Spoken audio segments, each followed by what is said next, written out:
Hello everyone, welcome to One Cool Thing, PC Mag's daily show on Facebook, where we show you one cool thing we are testing out in the PC Mag labs. I'm your host, Sasha Segan. This is Will Greenwald. We have Social Pete on the con as usual, taking your comments, questions, and anything else you want to put in the comments field. As usual, we are welcoming any questions on any topic. I know a lot about phones and tablets. Will knows a lot about consumer electronics and gaming. Those would be the best topics to ask us about. But of course, we also want you to ask us about our one cool thing today. And what is the cool thing? This is the Bose SoundLink Micro. It is the smallest Bose speaker yet. Okay. And so this is obviously a little speaker. What kind of speaker is it? How does it get your music? And what are its key features? This is a Bluetooth speaker. It is waterproof, IPX7 rated, works as a speakerphone. That's always a nice bonus. And it's designed for sort of rugged take-anywhere-ness. If you look on the back, there's this elastic strap that unhooks. So you can put it around like a pipe or your bike handlebars. It's very bike handlebar-y. Yeah. Around a floor lamp, anything. And now, is it water resistant enough that you could drop it in the pool if you're using it poolside, that sort of stuff? It can survive up to 1 meter of water for 30 minutes. That's what IPX7 rating means. And presumably a bit more than a meter of water for less than 30 minutes if you accidentally drop it in the deep end. Presumably, though I think this might be fairly buoyant because it is covered in rubber and I don't know. We haven't dunked this in water yet, but I am enjoying the sheer rubberiness of it. So okay, so now this is a Bose speaker. Yes, it is. And you're kind of paying the Bose tax here, aren't you? How much does it cost? This is $109.95, which is pretty pricey for a speaker this size. Our favorite speaker of this kind of tiny, clip-on, snap-on variety is the JBL Clip 2, which is half the price, $49.95. We have a question. Is that waterproof? It is waterproof, IPX7 rated.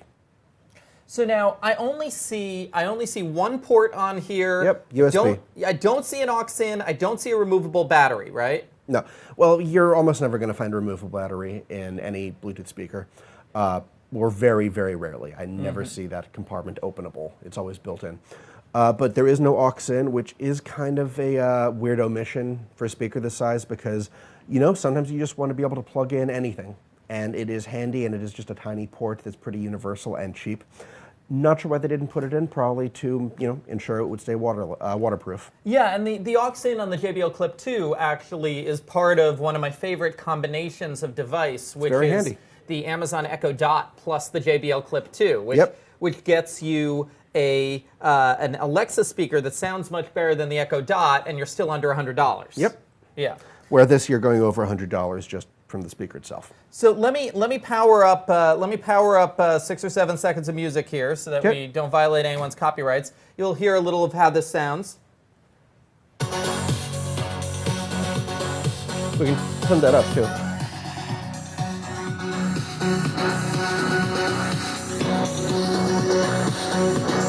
Okay, so how would you judge, especially the bass on this compared to other smaller low-price speakers?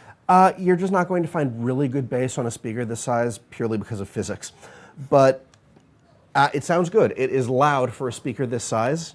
I'd say definitely outshines the Clip 2 in terms of overall quality and how much sound it can put out. But the problem is when you're dealing with this price, $110, you're going to see a lot of speakers in that price range that are a bit bigger and have better sound. And it doesn't really distort, right? That's also a plus here. Not distorting is very good. There might be some digital signal processing happening for the very low end to make sure it doesn't push the drivers so far. But the use of two passive bass radiators sort of help move the lower frequency sound better than you normally would in a speaker this size. But again, you need literal spatial volume for very good low end. That's why subwoofers are boxes the size of this.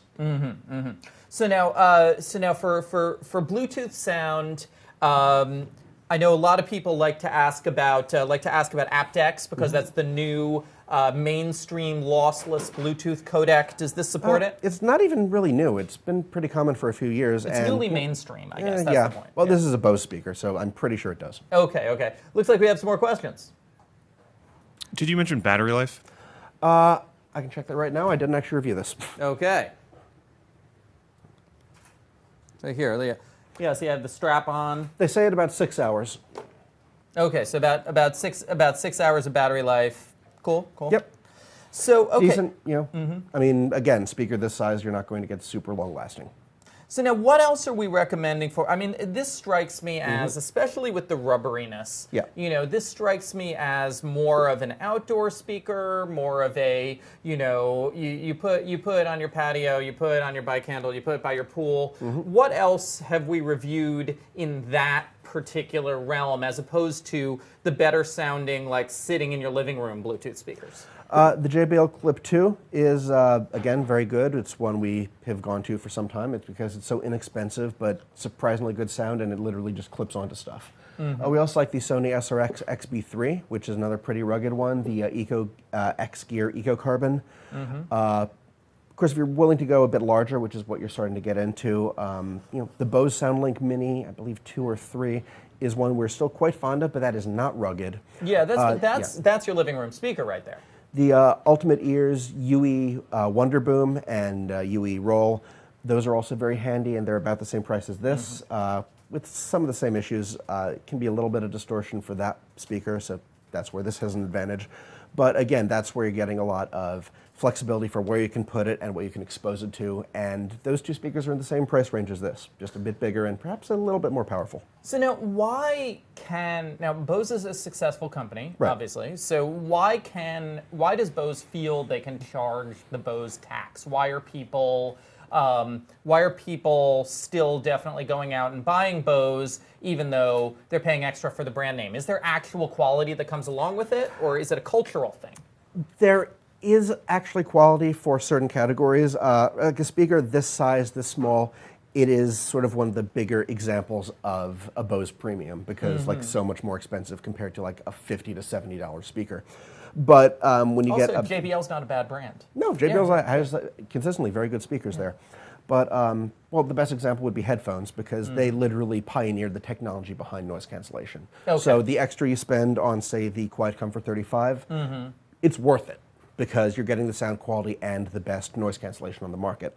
Their speakers obviously don't do noise cancellation, but they've been very well engineered. The SoundLink Color, SoundLink Mini, they've all consistently impressed us with the quality and power of their sound. So like them costing a bit more, and especially for stuff like the SoundLink Mini, not even that much more, or not even more at all, compared to similar sized speakers. So it's kind of reliable, high quality that you don't have to worry about. Pretty much, yeah. Okay, great. Now, now I know the Mini has been around for a while. It's had various iterations. Yep. Is this the first iteration of this form factor for them? Yeah, I think the previous one closest to this is the SoundLink Color, which not quite as rugged, and it sort of stood straight up and is a bit bigger. But no, this really tiny one, very similar kind of in design to the UE Roll, because of the strap on the back that lets you hook it onto things. This is kind of the first for Bose. Okay. Let's take some more questions. Does Bose have a smart speaker? Not strictly speaking. You know, with a lot of these speakers, if you connect it to your phone, you can probably use Alexa with it. With this, you can't even use the Echo Dot with it, because there is no aux input, which is kind of a flaw. The Echo Dot does have Bluetooth. It does. Yes. Can you use it the same way with Alexa, though?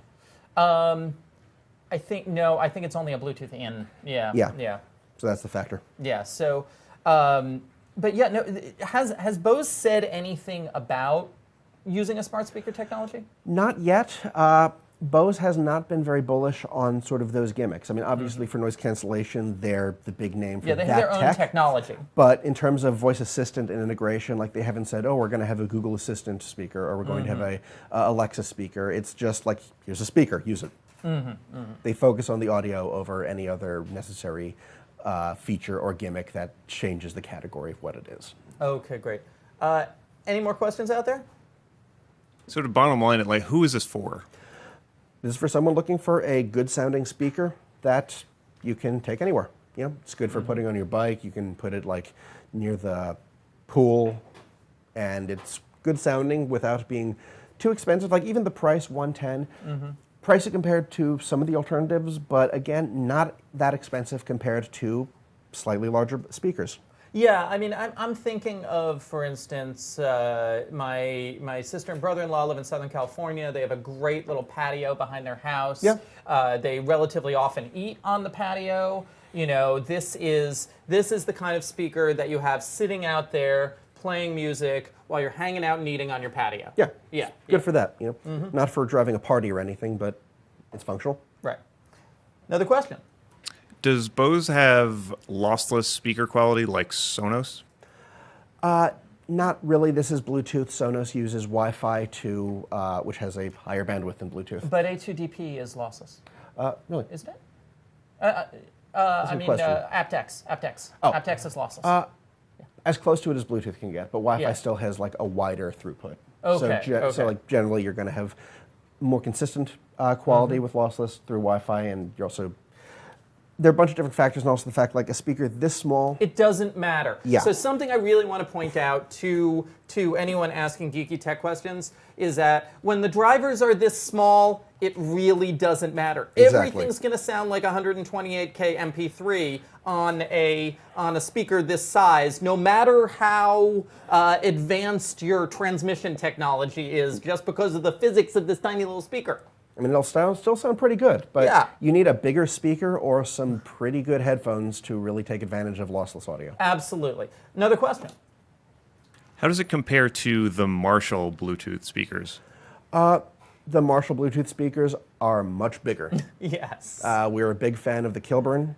They have, the Marshall speakers we've seen so far, pretty good. The Kilburn is like the size of a large toaster. Oh man, yeah, I was connecting some Echo devices actually to the Kilburn last week, and just the richness of the sound coming They are out of that. much more powerful. That's why we've been a fan of them for a while. This is sort of a different category. There's no clip-on version of a Marshall speaker. Yeah, you're not gonna stick a Marshall speaker into your pocket to walk to the pool. Right. No. Any more questions out there? We're all set. Great. Okay, so the review of this guy, the Bose SoundLink Micro, is up on PCMag.com. It gets 4 stars, but it's not our editor's choice simply because the JBL speaker, roughly Better same deal. sound quality, it's cheaper. Yeah. Still though, it's not bad, and if you like the Bose brand and if you like Bose design, and if you're not pinched in the pockets, it's a good thing to get. Yeah. Well, thank you very much for watching. This has been One Cool Thing with PCMag.com. We will be back at 10 a.m. tomorrow with another cool thing for you.